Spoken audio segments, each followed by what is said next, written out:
Okay. We finally made it to the sit-in demonstration in Rabaa al Adawiya here in East Cairo, and it's just an awful, awful scene. This place looks like a war zone. We are at one of the entrances to the sit-in. Zidan, if you can go ahead and show the scene. This is one of the entrances to the sit-in, and what you see in the background is thick plumes of smoke going up in the air. We believe at least some of the security forces have tried to come in from that direction. And what you see in the foreground is supporters of the ousted president, supporters of the Muslim Brotherhood facing off against those security forces. It's impossible for us to be able to describe to you what's happening throughout this demonstration, throughout this sit-in. This is just one location. There's protesters here breaking bricks around us from rooftops. It sounds like we're hearing gunfire, automatic weapons going off up above. There's military helicopters, and this is just an all-out fight.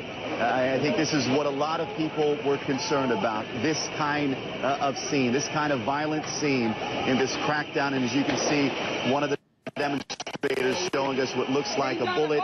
There's heavy tear gas being used. A lot of people emotional. We've seen women cry. We've seen people appear to lose consciousness because of the tear gas. And now we just wait to see, what happens. This is going to be an incredibly difficult demonstration to clear out. Not like the one that was cleared out earlier today by security forces. This is a much larger sit-in. And what you're looking at in front of us, these are protesters who are looking to barricade the street, the other end of the street. That's the street we came down on.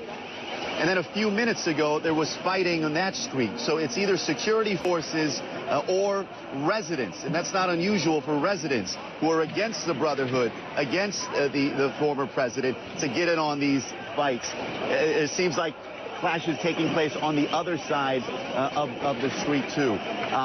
So that's what we're witnessing here. Just an awful, awful scene. And it's just not clear how this is going to end, guys.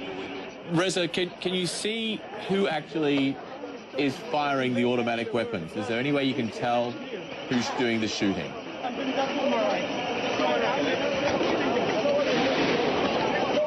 No, we cannot. But certainly the gunfire, and I believe you can hear it right now. Yeah. This is the most intense gunfire that I've personally heard during these clashes over the past 6 weeks. Clearly, some of it are automatic weapons. Some of it sounds like they're coming from rooftops. I haven't seen any weapons on this side. I haven't seen any protesters firing off weapons, but they are breaking bricks, throwing rocks. It's not clear what they're throwing it at. But a lot of chaos here. They're trying to mobilize. It's hard to figure out what their aim is at this point because they're surrounded on all entrances, it seems. And they're just trying to communicate with one another, trying to mobilize to fight back these security forces, guys.